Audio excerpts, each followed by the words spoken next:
attention. The propaganda's a win, stress feeding on my tension. My countrymen, they love their fiction. The words upon now is made with good intentions.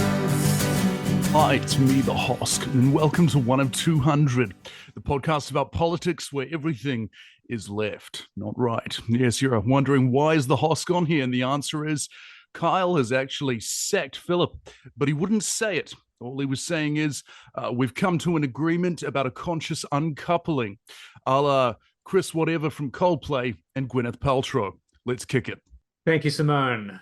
That's my co-host. How you doing? How am I doing? I have to move house very soon, and I haven't started packing, so it's all in disarray. Wonderful. We're also joined by Pmax. How you doing, Pmax? Doing good. I've finished my moving, so I don't have to bother with packing. Look, so much happening in 1 of 200 world, and also Philip. How's it going? Good, mate. Kia ora. Ni hao, everyone. Let's roll. Slightly packed schedule today. While it's very topical, Hosking absolutely going at Luxon live on air. Why did it take this long for anyone to call him out? Well, it's been 6 years that Christopher Luxon has just been flailing about the comms space, trying to talk to normal human beings like a normal human being.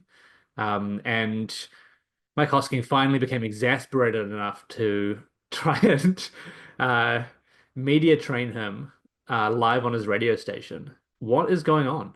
We need media training too, apparently, because what I've done there is I've left an opening for someone else to jump in with their thoughts, and 2 people have stayed on mute, and 1 person is waiting for the other people. I just took a bite of bagel, okay? I can't be held responsible for how long it takes to chew. It may be a good quality one. We don't know. I'm just fact-checking Kyle in real time. It's been 4 years. But yeah, it's pretty amazing that it has taken this long. And like people, long-time Hosk watchers, I don't think will find it that surprising because he's more about the ideology than the individual, I think. Like he was trying to, throw little treats to Luxors, and he was just not picking them up, right? And I think Hosking is a hootin in that head, rather the kind of broad right project succeed than any individual who's going to weigh down the ship, lead it. And there's plenty of right-wing people kind of on that bandwagon, I think. Like a lot of the kind of longer, more clear-eyed, more sociopathic National Party people have always kind of talked down Luxon's prospects, and Hooten and just in open kind of conversation has said he's not very bright, like he's not an exceptional person, he's not a good leader. Like before he was leader, he was like, no, he doesn't have the skill set, he's gonna be bad and he's gonna weigh down the project, which is true, right? And he has. So I mean, they were right. Have to hand it to the our favorite people on the right. No, I don't think we do, because I think we said that first. I think we're doing that bit first.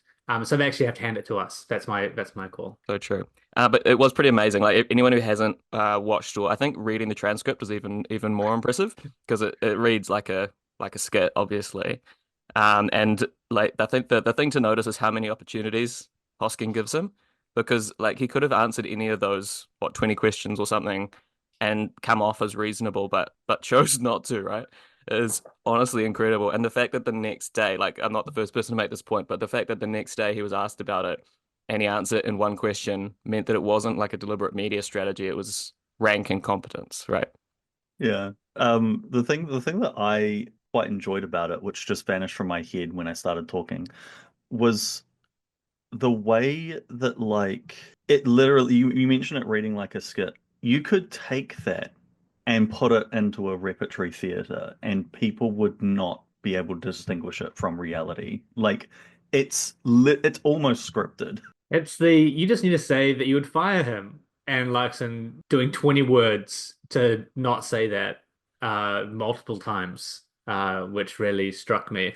But it's really what I'd given... say is we're circling back to our divergence in expectations about where he should be meeting as a minister and whether or not there needs to be a restructuring as a result, like stuff like that. You're like, what the fuck are you talking about, man? It's the thing is, people don't like LinkedIn suits. Like they don't like. I was going to say people, but I don't think that the people on LinkedIn are humans.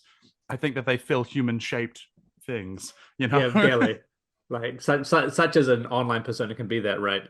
Yeah, it's given a little bit of permission to a bunch of other people to have a crack as well, apparently. Do we think we're gonna see? I don't think there's anyone who's gonna actually try and like do anything about this. But do you think we'll finally see a shift among the politics and media class to being more critical of Luxon? Because, as Philip correctly fact-checked me, he's been leader for 4 years. I was referring to before he was leader as well, just to be clear. But Well, he's always been a leader, Kyle, whether of Air New Zealand or of this country. He's a yeah, leader of men and men only. more in his community, of his family. Yeah, Um, yeah. I think it's already happened, Kyle. Like, I think we've already seen that change this year. And it's just that journalists take a long time to kind of avoid the iceberg. But like we have already seen, and we've noted on this podcast in the past that it's become harsher. Like the criticisms of him have changed from broadly the kind of, oh, we need to get to know Luxon. We're still seeing some of that, but really only from the most kind of agit-prop outriders like the Malpasses, who unfortunately are in all the top roles it's in actually absurd that it's establishment media. the top roles in establishment media are the ones like still pushing the party line while everyone around them, including like the partisan right wing people like Hosking, Yeah, fellow travelers. taking a crack. Yeah, exactly. But like, I think we have already seen that, and because, as we've talked about extensively in the past, they find it a lot easier to attack individuals than systemic failures. So, of course, they're going to talk about the failures of Luxon rather than the failures of government or the failures of the National Party or the failures of their ideology. Instead of talking about children being fed with essentially vomit in open boxes, we can talk about, why is this bald man bad at speak? Which is, I mean, it's true, but I don't get up in the morning stressed about that. Yet. Yeah. Wait till wait till you're waking up and he's leaning over you. The thing about it is that I honestly, is it possible that like Luxon was sort of an intentional sacrificial lamb? They knew that this particular administration was going to be so unpopular that they put this essentially malleable clay person in front of everyone as sort of like a tear this to shreds, not the Yeah. project. I They're don't think. all sacrificial lambs. Every single person Uh-huh.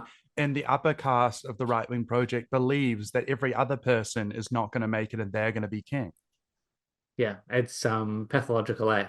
While we have It was Pmax here just for a short amount of time, I do want to get onto that hook that Philip gave us for school lunches, being our education correspondent.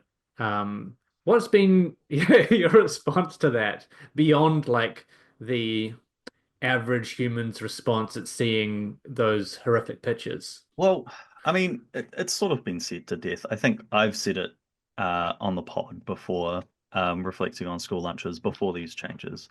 But like ultimately, school lunches are widespread around the world. They are not an uncommon occurrence.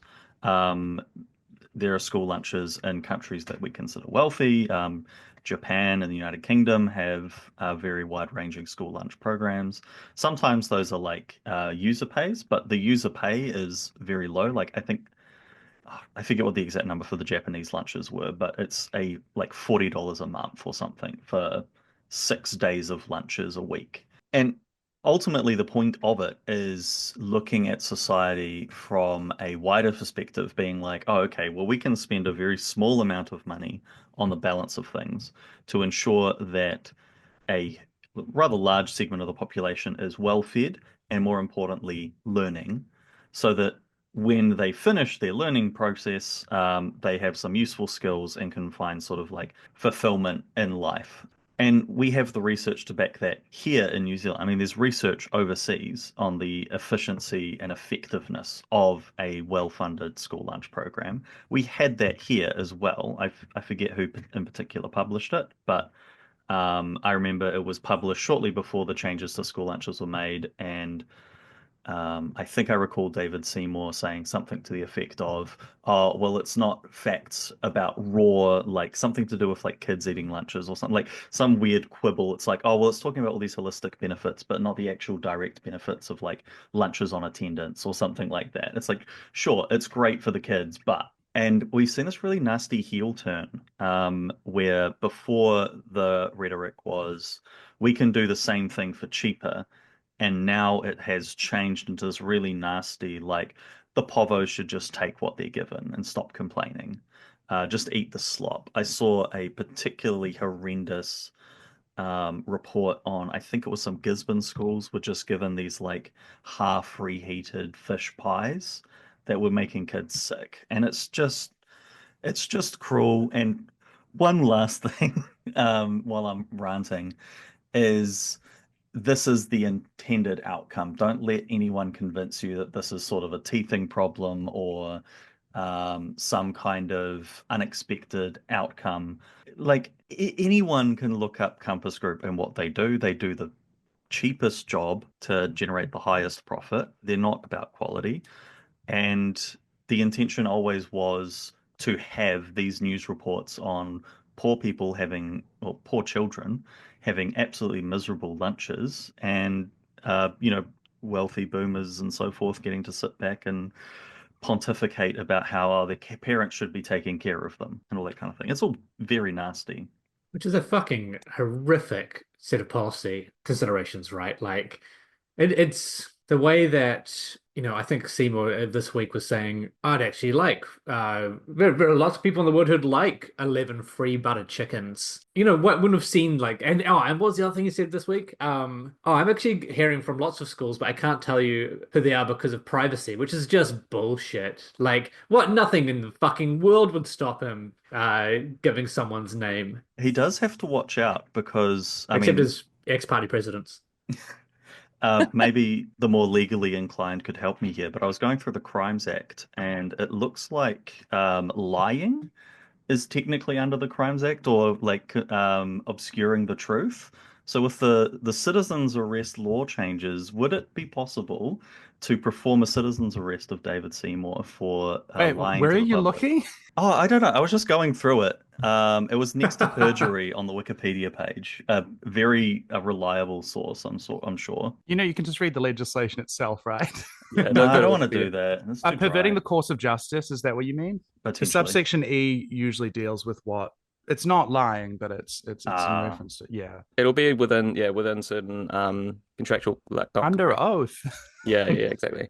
I think there's a couple of like quite perverse kind of deliberate cognitive dissonances, dissonance, if you will, that David Seymour's kind of perpetrated here, right? Like, as you say, PMX, like the fact that he's pivoted from like step one, we can do the same thing for less, to step two, you can't expect us to do the same for less within the space of 6 months, without that seeming to be a massive blemish in the kind of cultural discourse. I think it's pretty disturbing. Like, the media has some kind of object permanence, surely, right? Where you can just say, look, remember a few months ago where you showed us pictures of like sandwiches and fruit and said, this is what we'll be getting for $3. Show us one instance where that has successfully managed to happen. Remember we showed up to your big event where you fed Yeah. all the journalists the lunches you're going to get, and all of them gobbled it up from the trough and Yeah. said, "Oh my goodness, David Seymour really is going to fix everything. Oh, we love David Seymour." No, And- they do have no object permanence, Philip. This is And a David, Well, they and David do. Seymour said this is a 9.5 out of 10 meal. Delicious. looks like he's going to throw up. Yeah. Yeah. Well, it's interesting because you say that there's sort of no object permanence in the media, but they were really quick to report on the alleged shoplifting by Golriz at Pack and Save. So Not even that. I just want to say, not even close to completing the elements of the offense. Just No. like she put something in a tote bag He was shopping. yeah, no, while ridiculous. shopping. And it's front page news on every single outlet. For days. Yeah, who Yeah. could tell? Who could know that a private surveillance system put into the hands of the most like bizarrely slobbering deputies who have been deputized to like harass every single person of color in this country and are paid to do so, i.e., loss prevention officers or whatever they're called, loss prevention managers, who can know that would go wrong and or cause some of them to try to extort people, try to sell information for money, try to give information to get clout, or just for any sort of nefarious reason. There's not like any reason why we have any sort of public accountability, or we're supposed to have some sort of public accountability over surveillance, right? Like, And that's there's why not a reason why the state has a monopoly on this. That's why I'm really glad to hear about these new citizens arrest powers that might be coming in, because I just That's love right. Every the time I see a loss prevention manager using the Aura system in a way that I think is contrary to the principles of the Privacy Act, I will full flying kick them in the face. And you're allowed. You're allowed. I am gonna do the Steven Seagal judo chop and like wrist lock special, the little Aikido flip. What do we think about this though? Like, obviously a fucking I think it's nightmare. great, Kyle. I think it's amazing. Okay, there you go. The resident lawyer. It must be above board. I think one of the craziest things about it is that Goldsmith just comes out and is like, "Hey, we're going to do this." Like, Yeah. like we're like, first of all, it's we're doing really well on crime. Like, we're hitting all the targets we said we'd hit. Oh, thank you to us, New Zealand. New Zealand, get on your knees. And we're going to give. Because it's going so well, we're going to deputize everybody, especially Brian Tamaki. I don't know how laws work. That's kind of clear from my earlier comment on lying and crimes. Who does? But how malleable is the Crimes Act? Like, how easy would it be for them to slip something extra in if they wanted to incite a bit of sort of popular violence against a particular community or group? What do you mean? Like, it can be amended the same way as any legislation. I don't think that's the biggest. The biggest risk is misinterpretation of current aspects. Yeah. Oh, absolutely. Well, the average person has no idea what constitutes a crime, right? Like, okay, what do you think burglary is? Going into a place and taking something. Okay, going into a place and taking something. Sure. What is a place, do you think? No, I don't. Look, we're not going to do this. We're not doing this live on air, Simone. Tell us what burglary is, Simone. Okay, but most people don't know that it's not only entering any sort of building or ship. Yes, ships are included in this. Hell yes. But it's also an enclosed yard is construed as doing that. So if somebody has a yard where the gate is open, that may not be burglary. If they have a yard where the gate is closed, that may be a burglary. But there has to be intent to commit a further imprisonable offense. But it can be literally any further imprisonable offense, not stealing something. It is and that is a 10-year max sentence. It's so widely construed that if you have been trespassed from a pack and save, or from like all pack and saves in the country, which sometimes happens to people, or within the region, let's say, which is quite common, then if you enter that and they think that you're going to take something, i.e. do a gold res where you haven't actually shoplifted anything, but they think you might have intent to do that, you can be charged with burglary for that. Whoa, what the fuck? Yes. The supermarkets do this now because, well, the supermarkets don't do it. The police do it. But I was actually told, like in person by one of the prosecutors, that the supermarkets have been lobbying the police to charge people with burglaries, and they strategically use trespassers to do that against people. And they'll use the Aura system to figure out if somebody is, within the premises, right? So they'll face track them. That's wow. And they could just be citizens arrested next time, right? Yeah, currently the state is acting as an arm of Pinkertons for the supermarkets. But yes, that could be a situation where a security guard has said this person's clearly committing burglary because it fits, the elements of the offense. And so I'm going to, again, fly and kick them in Steven Seagal Aikido, flip them over a trolley. And I'm going to plunge them 10 feet through the announcer's table during Hell in a Cell. I think the other immediate impact of this has been that the announcement has empowered the far right. Like they're immediately jumping on this, and it doesn't even matter if the policy goes through, right? Like that effect has already occurred. Oh, for sure. Sovereign citizens are going to be lapping this up. Yeah, that's the first thing I thought of too. Like, of course, that's the abiding kind of libidinal impulse of the far right is. But I should be doing the policing, right? I should decide the state of exception, or however you want to kind of frame that. And And yeah, of course that's dangerous. It's like it's drunk Uncle Central over here, 20, 20 bald dudes walking out of Pack and Save are going to see brown people and attack them, and either hurt them or be hurt themselves. And then, like, I think the first kind of wave of harm that happened, if that's the way that it gets kind of passed, which huge asterisk, um, is going to just cause like obvious harm in society and have to be reformatted in some way or have some kind of clear. Like, I think it's interesting how differently Goldsmith framed it to how Chris Bishop framed it. Because Chris Bishop, terminal debate bro, fellow got to hand it to him, disease sufferer, was very like, reasonable force, reasonable expectations, blah blah blah, in very like painful language, which no one's going to hear and no one's going to fucking pay attention to, right? But he's doing that as he's putting a lampshade on that so that he can come back and go, look, I actually said blah blah blah. Whereas Goldsmith, the one who people for some reason think is some kind of intellectual, I think just because he wears glasses. He wrote a book. He wrote a book. Yeah, but when was the last time he said anything smart? What has he done for me lately, Kyle? Nothing. He's embarrassing. And all the books he wrote were just, basically self-published autobiographies through a circuitous route. Like now that would be ChatGPT.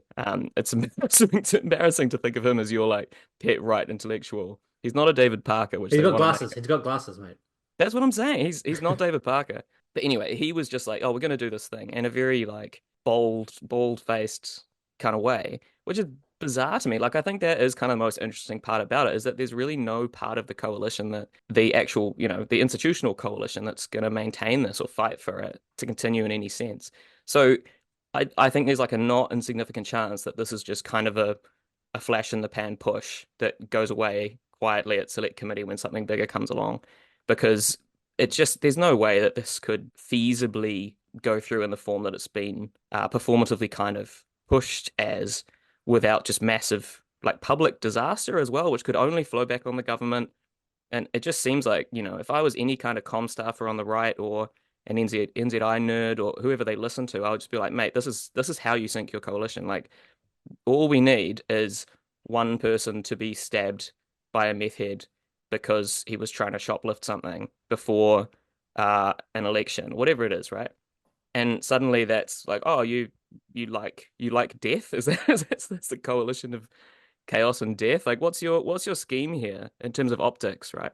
Well, I think that could be an intentional outcome, like social harm, social damage, deepening This coalition divisions. is definitely like doing that en masse, right? Like at some point you have to say these aren't individual acts. This is like the overall strategy. Even to an extent, like lowering trust in the government, because it's sort of like no real, like, especially the state the government's in at the moment, it's no real harm to them if people trust the government less. Whereas for Te Pāti Māori or Greens or Labour, if they want to have the political capital to halt, they're not, I don't know, I haven't really seen any big calls for reversal, or at least none that have stuck in my brain. Like New Deal style reversal. But to do that, you need trust in the government. And if people think of the government as like, oh, aren't they the people who started the stabbing wars at the local supermarket? Like that lack of social cohesion. It also makes it harder for movements like Toi Tu Te Tiriti to sort of get off the ground, because that needs like solidarity. And if you're deliberately sowing these divisions, creating hatred between people, it's like an attempt to slow that potentially. Maybe I'm a little bit too sleepy in No, the like morning. I think you have to at some point you have to make that leap, right? Like, and get called a conspiracy theorist, yada yada yada. I don't give a shit. Like, we're seeing the outcomes of this. There's already an environment of stochastic violence in the New Zealand community, and we've seen that very recently. Last week's episode we were talking at length about what Destiny Church was doing, attacking pride events. That comes out of the language and the environment that our politicians are creating. This is what stochastic terrorism is, and it's really fucking irritating because I'll mention stochastic terrorism sometimes. I have half a dozen like media or commentator types going like, "What does it even mean?" Like that kind of Chris Bishop style. Like, is neoliberalism even a word? Yes, you Yeah. cunt. And they know this. They know that the environment's like this. They know that library in Tartu was stormed and children and caregivers had to barricade themselves in a room. And that someone was assaulted and concussed, right? Like a 16-year-old girl. They know this has happened, and then they are still going out and doing this stuff. And you just are not going to give the benefit of the doubt, and we shouldn't. But a lot of people are. It's not the same situation, man. Like I agree on the former case that like that is a clear case of like just incitement to violence, right? Like, to date of broadcast, etc. As far as I know, Brian Tamaki hasn't been arrested. But if laws were applied equally, of course he should be, right? And like that's clearly commission of a crime, I think. It fulfills all the elements you could imagine. Like that's how you pass on information to your followers that they should go out and commit violence on your behalf. And if any other gang leader did that, of course that person would be like slapped in plastics, if you will. But like that's not the same thing. Like there's a difference between like social murder and actual murder, right? Like No, for and sure. and the kind of low-lying like social degradation and harm that's inevitably the result of a decaying neoliberal state that has been like increasing over the last, since the 90s. Like, but you can't say that's the same thing as tying something to like an explicit statute that gets passed saying this is the harm that you're allowed to do, with all of the kind of snowballing effects that entails, and the kind of media push that necessarily is going to take, right? So I think like it is going to be a difference in that this is explicitly tied to this government, and I don't think people think of big G government as an ongoing institution in the same way that maybe you and Pmax are implying. I'm not sure. Like I don't think it is that kind of, especially in the PMC and the media class. I don't think there's this kind of big G government treatment. Like maybe by the kind of precariat, there's a kind of understanding that we're getting fucked every day, and there's a kind of institutional weight against us, which they're right to think. But I think like by the Grey Lynn set, or the kind of middle income occasionally watches One News set, it would be tied very clearly to the national government. And like the risk that entails, I think, is just insane. Like that's why I say the only reason I can see it passing in its current form is if it would be a huge mistake that could on its own sink the entire government without all the other shit that they're already like instituting to do so. Yeah, I mean that's why I Thankfully, see it as like potentially just a comm strategy, right? Like I don't think this passes, and that's what I mean when I say like they're just throwing this out there. This is, and I think the outcome, the immediate outcome, with Brian Tamaki seizing on it and saying we're going to go after all these fucking perverts or whatever, and then like, I think just yesterday started saying we're going to arrest Jacinda Ardern and Chris Hipkins and also Luxon and Seymour and St. Peters for like letting it happen. Yeah, just I don't know. yeah, frankly, I think this is a disappointing policy push from a Ngāpuhi boy. And, I don't know why they've let him get away with it. Whoever his hapu is, come and collect him. An old man. Sorry. Anyway, so if you wanted to know, like, what, just spitballing, again, this won't come to pass. If it does come to pass, or whatever it is, I don't think that the Destiny Church set are have enough foresight to really make this happen. But if they did, then theoretically, if it was just the basis of reasonable belief or something that somebody is undertaking the commission of an offense, right? There are a lot of angles for them to undertake their agenda. Like, for example, unlawful assembly is a crime. So if you have like a protest against Posey Parker, again, or some other transphobe who comes to this country, Destiny Church could reasonably say, well, yeah, we're going to go down and kettle the protesters and beat the shit out of them, right? Like, this is something that they could believe they could do.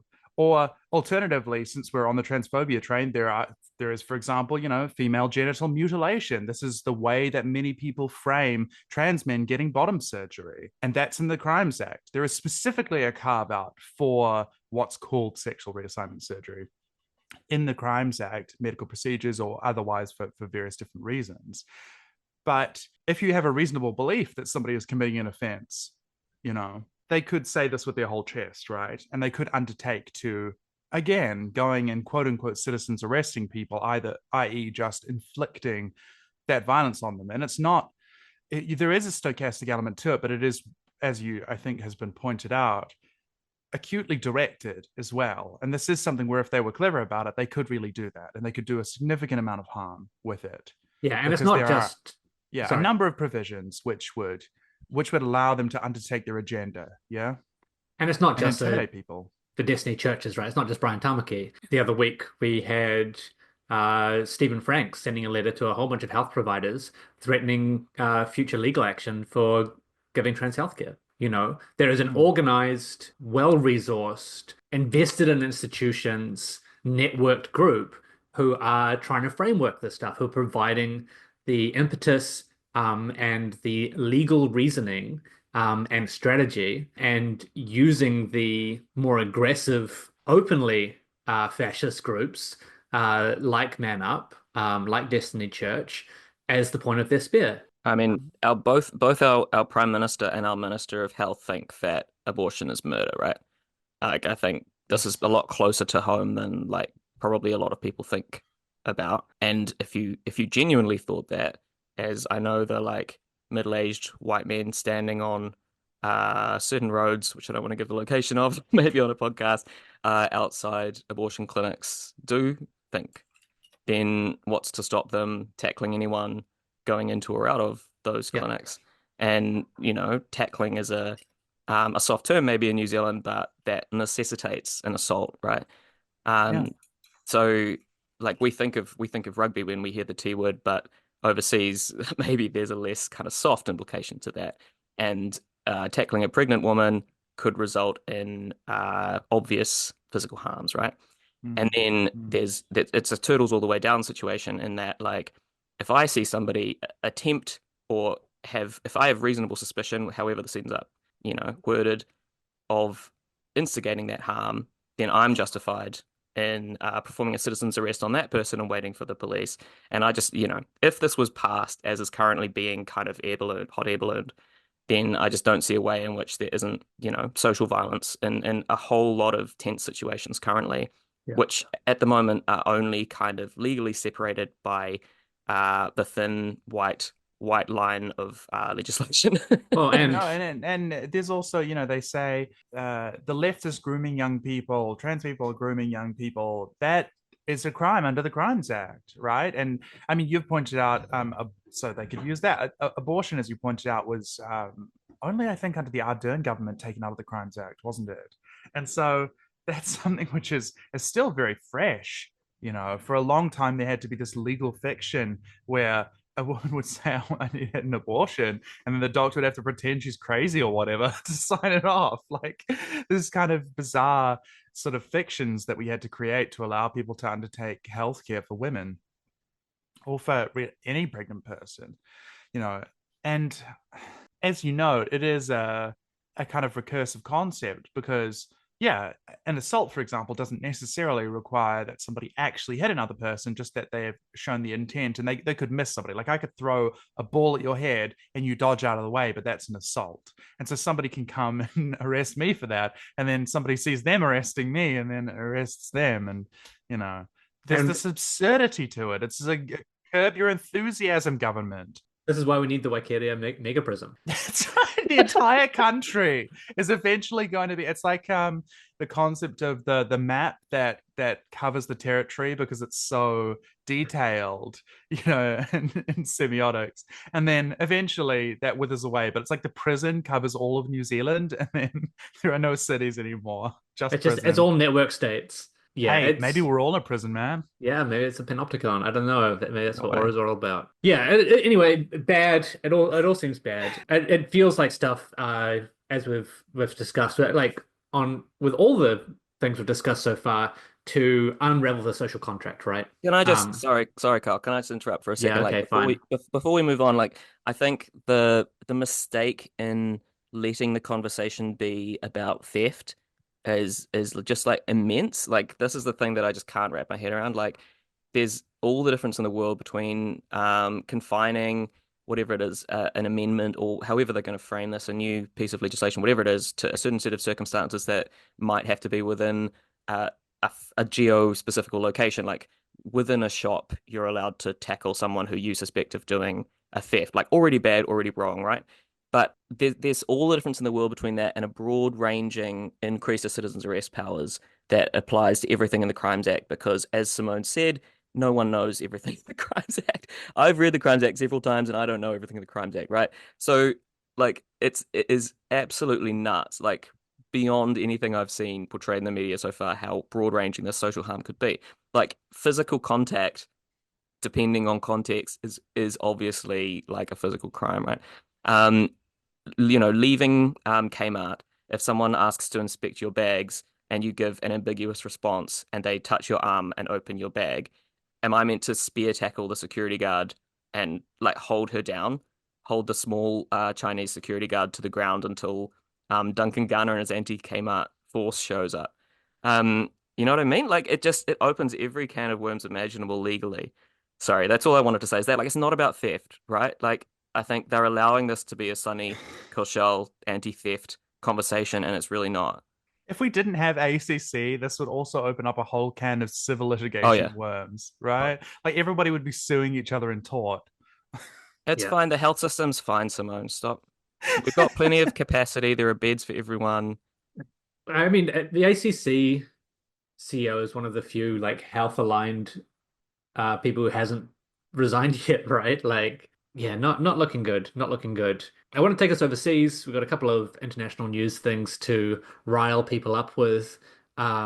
First But up, well, I was going to say before you do that, if we're going to leave New Zealand permanently, I have one very small item, oh, which is yes. just that I saw a clip of Chloe Swarbrick saying like, very reasonably good stuff, and it was on I don't know, Breakfast, one of those shows. Anyway, I think it was Jenny May Coffin who was asking it, and she asked Chloe Swarbrick, "Well, what do you say when people say, well, that's woke politics?" And I was like, "What the fuck is going on in television?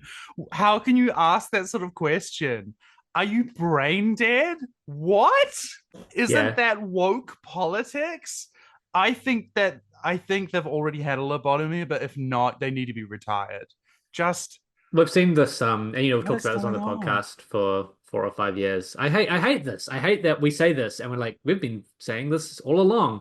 Listen to 10200 is where you get real news. To me, this sounds like, and this is going to make sense to anybody who hasn't heard a 4chan trend before, but like, it's saying like, isn't that a Hundosing AGP thing to say? And you're like, wait, what? Like, it's just some bizarre, like, you're taking American 4chan language that's somehow filtered through to the Republican Party, and you're putting that as a question Yeah. to a member of the Green Party in New Zealand. Would you like What? what if someone had a thought-terminating Nonsensical meme construct. that It's they, also for Jenny May Coffin to say that it's a construct which essentially just means black people are involved. Like, how rank is that? yeah, it's foul. And something as I was saying, something we've been saying on here for a long time is that the fastest and most immediate and most dangerous radicalization has been among the media and political class.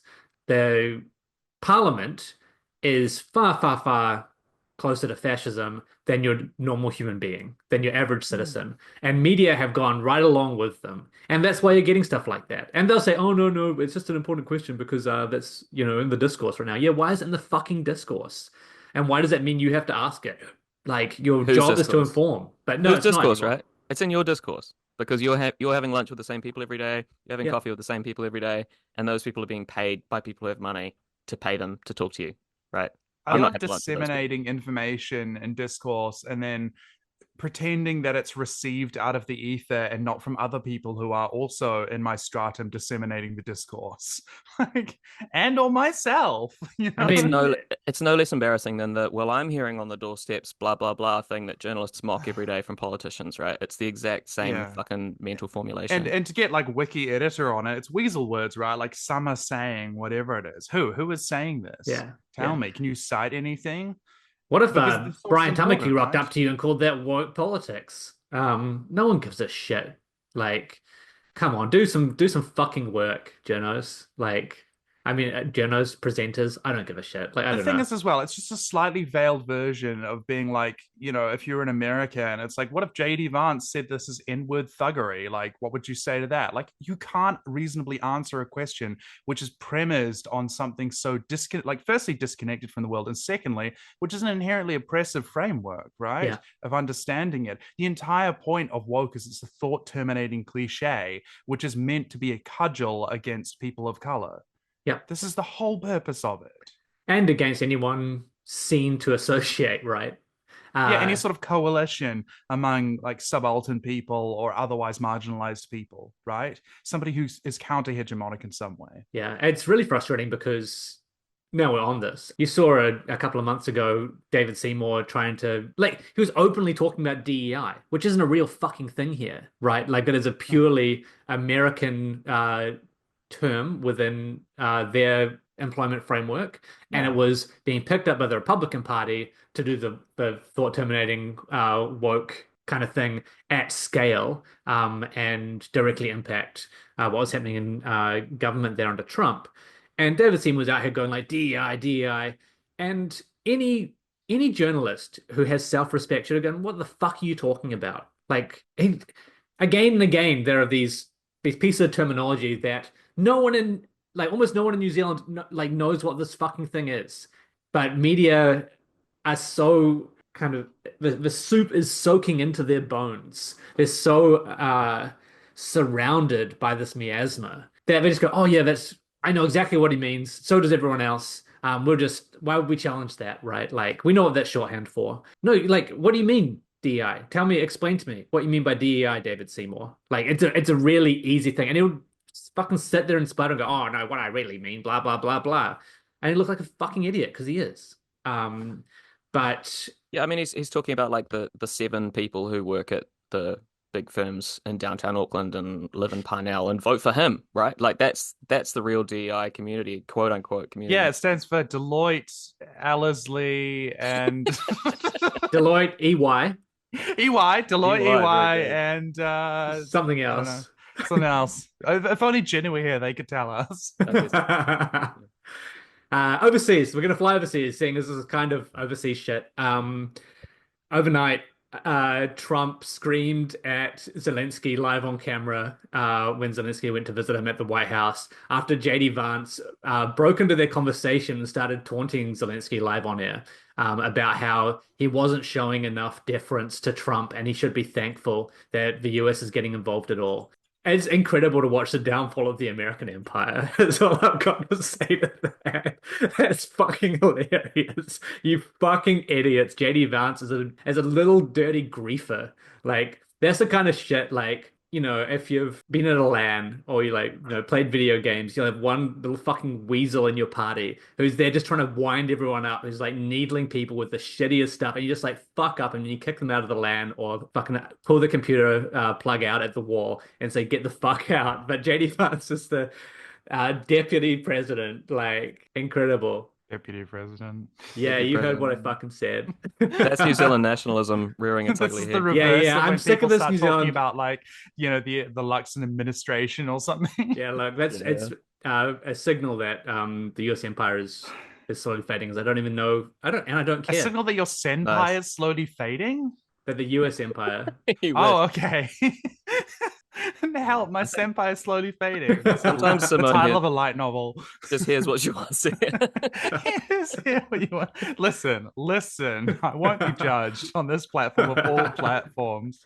Um, Trump, like this is backroom deals being set out in the open in front of reporters, and none of them say this is the thing as well. Like Trump can mafia threaten people the way that again, every president has always done in private and back rooms, but he does it in public and they don't care. And nobody will ask a question about it. And the Washington Post will pretend this is normal. New York Times will move slightly more to the right in order to kind of get between them and the Democrats, which, as it turns out, given that the Democrats are courting Silicon Valley and trying to get Elon Musk on board again, is no distance whatsoever. Literally, Hakeem Jeffries doing that. Anyway, so Trump saying, and this is the best quote that I found from that video, is saying to Zelensky in a room full of reporters in the White House, Live you stream. have to be thankful. Be thankful to me. You don't have the cards. You can't say anything to that, right? He's asking him to get on his knees right then and there, right? You have to be thankful. Be thankful to me. He says the sort of stuff that if I put it in his script it would not go anywhere, because people would be like, no, there has to be some subtlety to this. You can't have like the big powerful man in the dark room saying to somebody else exactly that, like, be thankful to me that you are alive. Yeah, I mean, It's so funny. You don't have the cards. We control your policy, right?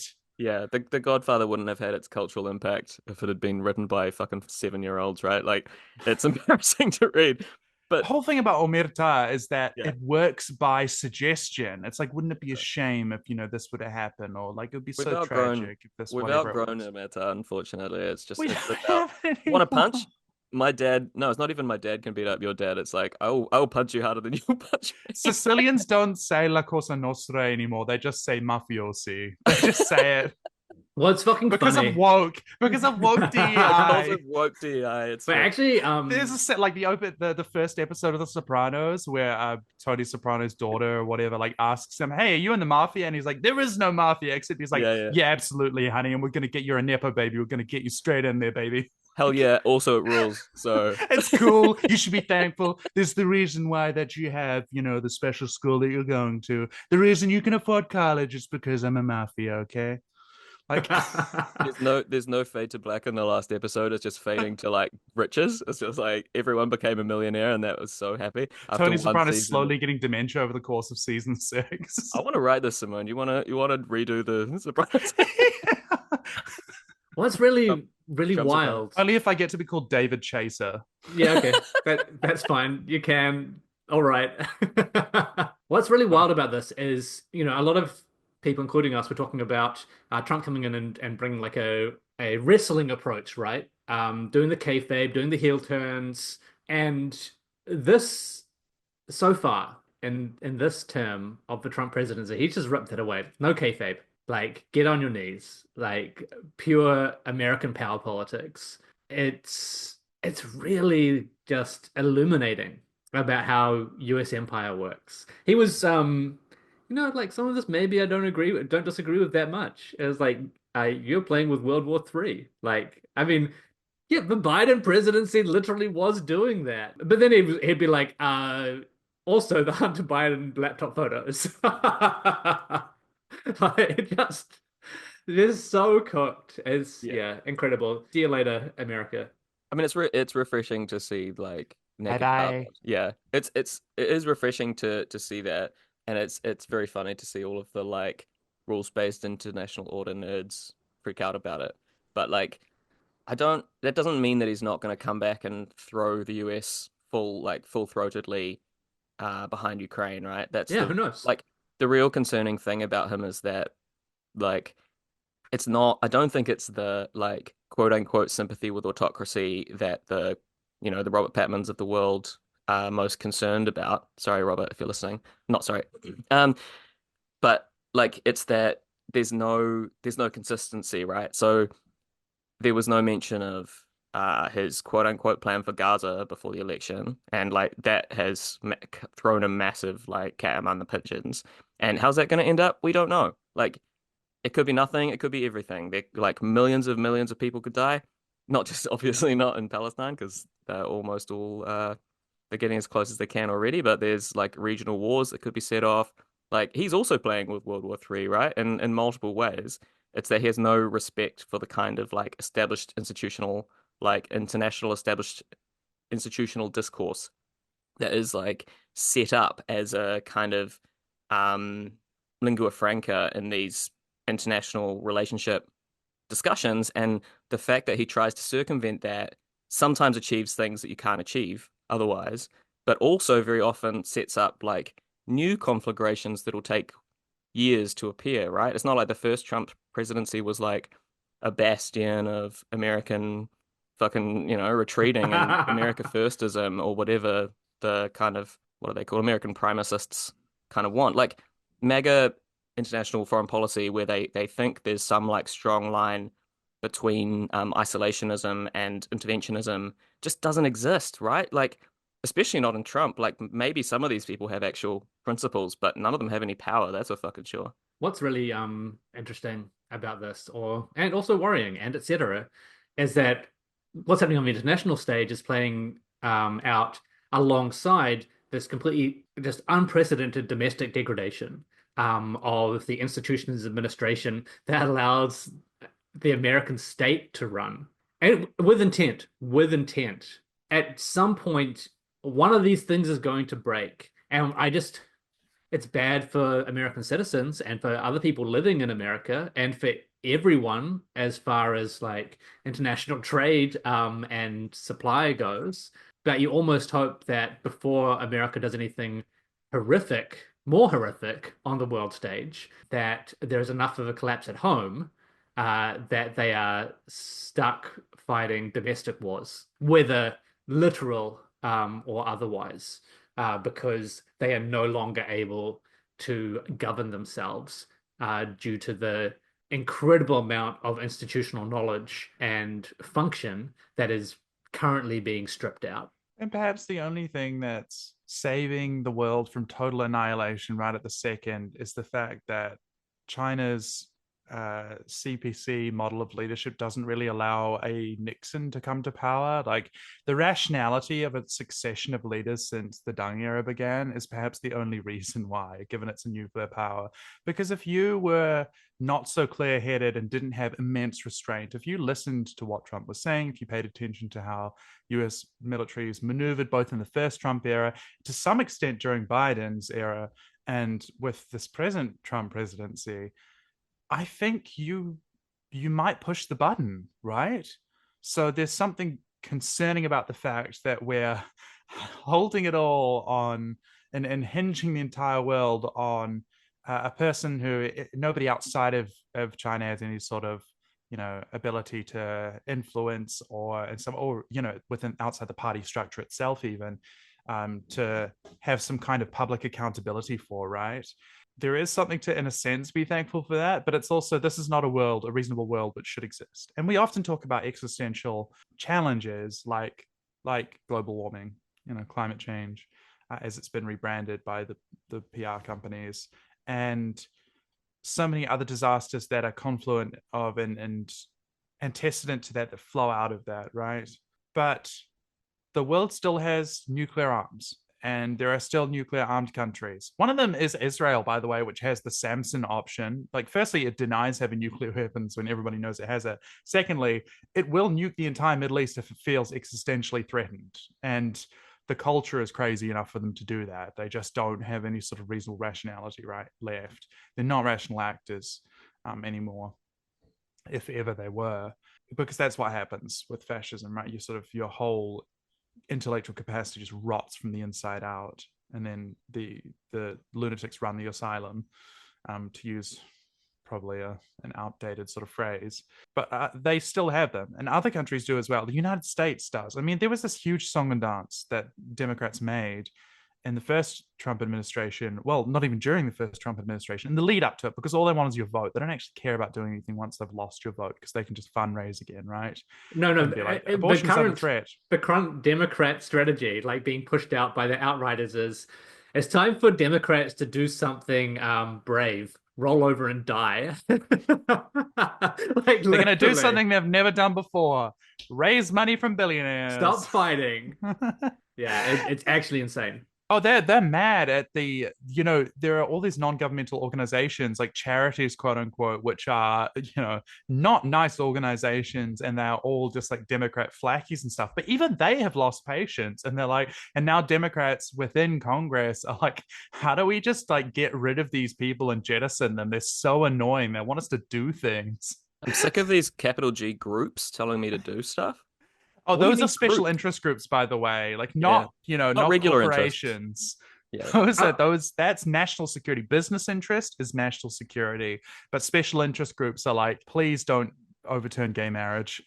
I want to bring this back to New Zealand's relationship as well, because there's a recent bit of Well, I'll information just that came close the out. Oh loop yeah, on what I was saying, which is that before the first Trump administration, the Democrats made a big song and dance about, hey, this a man, the Cheeto in chief that you want having access to the nuclear buttons, and then they just didn't care when he was in power. And again, this is happening again, and it's just, I mean, Biden shouldn't have been either. He was senile, and this continues to be a concern, but it's something that I think people have kind of forgotten about. yeah, yeah. And we've got like reports coming out now where apparently US officials have told their British counterparts, if you are deemed to not be doing what you are told, you will suddenly find out missiles won't fire and planes won't fly. You have got to be careful. Well, it's true. I mean, that's true, right? The UK Trident system relies Yeah, on US maintenance, and which is it's something that if you said that even like 2 years ago, you would have been called a pro-Russian conspiracy theorist. which we were, Uh, by the way. yeah, sorry, as someone who was called a pro-Russian conspiracy theorist for saying that, it doesn't seem great to have both, a dystopic nuclear arsenal and also one that can only be the existence of which can only be facilitated by the hegemon. Like, it kind of seems like the worst of both worlds, right? Yeah. Like, how does that work on a geopolitical level? Which, yeah, I mean, it does.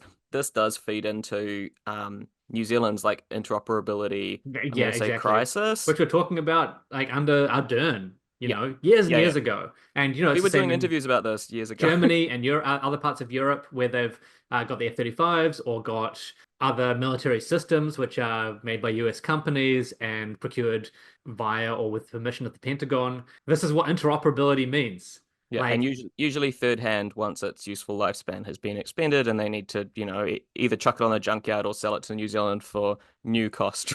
yeah, yeah. And then you have like the Well, fucking subscription cost like for maintenance, right? Like, yeah, and then they can just turn around and say, "Oh, you can't be defended anymore because you're not doing what we said." yeah. I mean, to bring it home to like New Zealand audiences who don't read a lot about defense spending, like imagine you buy a second-hand van from a tradie, but it can only run on fuel that he sells. After he's run the van for 10 years and taken all of the tax write-offs you can from it, it's down to zero valuation, right? Like, does that seem like a better investment than buying a van that you can run yourself when you choose to run it? Or does that tradie somehow suddenly control the next 10 years of your life? Because, like, that's kind of the path that we've chosen. Like, just on That's a what Pillar Two defense. of AUKUS is, right? Which everyone's been Yeah. talking about. Oh, we need to join this and like work with our natural allies, whatever the fuck that means. I mean, that's true, but also like I think at this point, AUKUS has started to cover all manner of sins, like as a longer running kind of foreign policy slash defense kind of nerd. Like I think there's much bigger concerns than that. Like pretty much every party in government, or all the parties that will make up, like definitely both the major parties, let's leave it at that, have said that we need to substantially increase our defense spending over the next decade. And like ships are all going to need to be replaced over that time. All of our like substantial navy and their capacity needs to be something that we are really like seriously thinking about on the left, because like what we can do is going to feed into what we do in the next 10 years in geopolitics.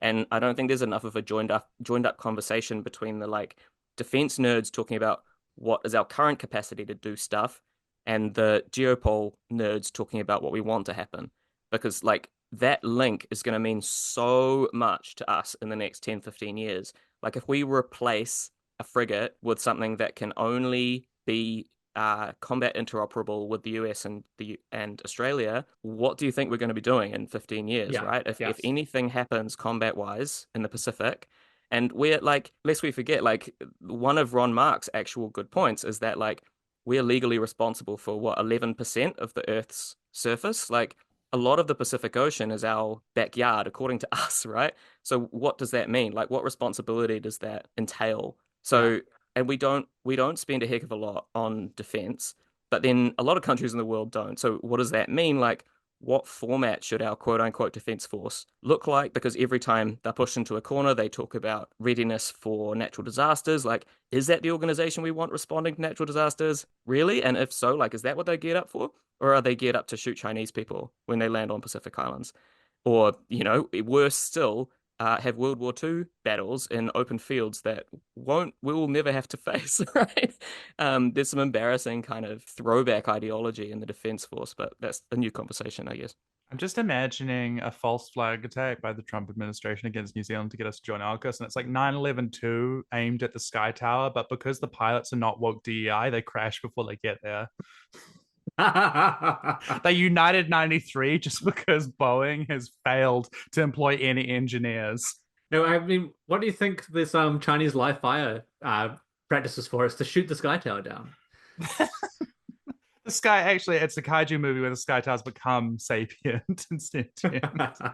Sky Tower versus Chinese battleships, yeah. Yeah. But like, I mean, I kind of have a heart out very soon, so all good. The current government has increased deployments to Korea, which I think shows where their kind of priorities are, right?